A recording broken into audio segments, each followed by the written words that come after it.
I've smoked weed twice. Okay. 2 or 3 times, I think, in my entire life, because I was curious as like 16 years old. Yeah. That was it. Yeah. Never anything else.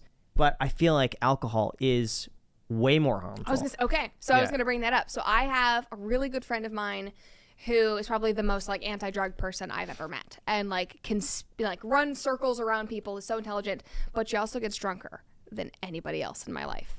And so that's something I brought up, and I don't really drink a lot, and honestly I drank more before I turned 21, and I've probably, you know, could count on one hand the amount of drinks I've had since October when I turned 21, and I think I'm moving more and more towards probably stopping drinking. And I did like dry January and I loved it. I think I've had one drink since then. And it's honestly, I don't know if you've noticed with our generation, like being sober is getting it's getting cool very, again. very popular. It's cool, which is really exciting to me. But I'll bring up drinking a lot and I'll, you know, look at her and I'll say, so what is the difference? And she doesn't really have an answer. And it's like, it is literally a toxin. We know now. There was a new report from, oh God, it was in Canada. What was the organization? It was like the Canadian like Bureau of Substance Abuse or something like that. And it talks about the links of alcohol to cancer. And even like one drink increases the likelihood of Alzheimer's and cancer. And so it's like... Doesn't it depend on the drink, though? Because I've heard so many studies on wine. Like red wine, I think, can be a little different, but still alcohol in general and intoxication. And the impact that it has, you know, with DUIs and people, you know, being belligerent and killing people on the road and that sort of thing. And it's like, so, you know, we know... we see all these facts, so how does it differ? And I think that's one point that I get stuck on, because obviously we've tried banning alcohol before. That didn't work. So that's where I get so torn on it, and I just don't... I just feel like people are going to do it anyway. Yeah. They're going to choose to do it. Alcohol is something you could make, and it doesn't take many resources to make something with alcohol. Same with weed. True about weed, yes. I think there's a lot of drugs that people could just next like... door to somebody in LA who was growing pot in their apartment. Oh, whoa. I mean, yeah. In their apartment. In their apartment. Oh, yeah. Closets, man. Yeah. Okay. I've never grown weed. I'm not really sure.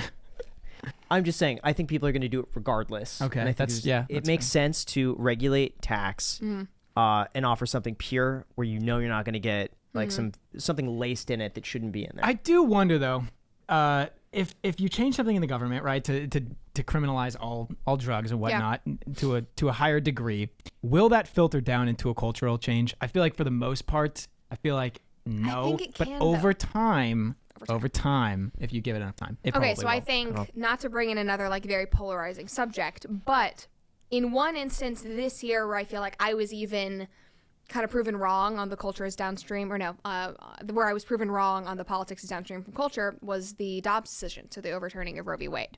It was fascinating that in the like 2 months after that, you know, we saw all of these girls going on like sex strikes and saying, I'm not gonna have sex because of this. And there was a whole Washington Post article about girls my age saying like, guess I'm not going to be hooking up anymore. Like, guess casual sex isn't going to be for me because I can't do this. And, you know, guess I'm going to have to be more safe. And it was all of these things that it's like I think about as somebody who is pro-life.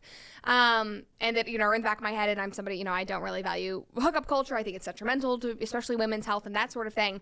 And they were having, you know, they were making all these decisions because of a law that was put in place. And then a lot of them, you know, months on the line were like, oh, this is so healthy. Like, I need to be anti, you know, hookup culture, that sort of thing. And I was like, okay, so I guess in many cases, it can also be downstream from politics when they are forced to. But it was it was a weird, I don't know, that was trippy for me because it was just interesting to watch them inadvertently kind of fall into like, no, this is actually healthy. But yeah. But in the drug case, you have to also think of enforcement and the cost of that and the cost of putting people in jail. Does someone really deserve to be in jail because they have an addiction or they have mental illness that they're coping with through drugs? And they have no violent offenses. They're minding their own business, and they got caught up because they bought something on the street that they shouldn't have been buying. It's like, is that the type of person who deserves to be in jail? Yeah. So that's what I think.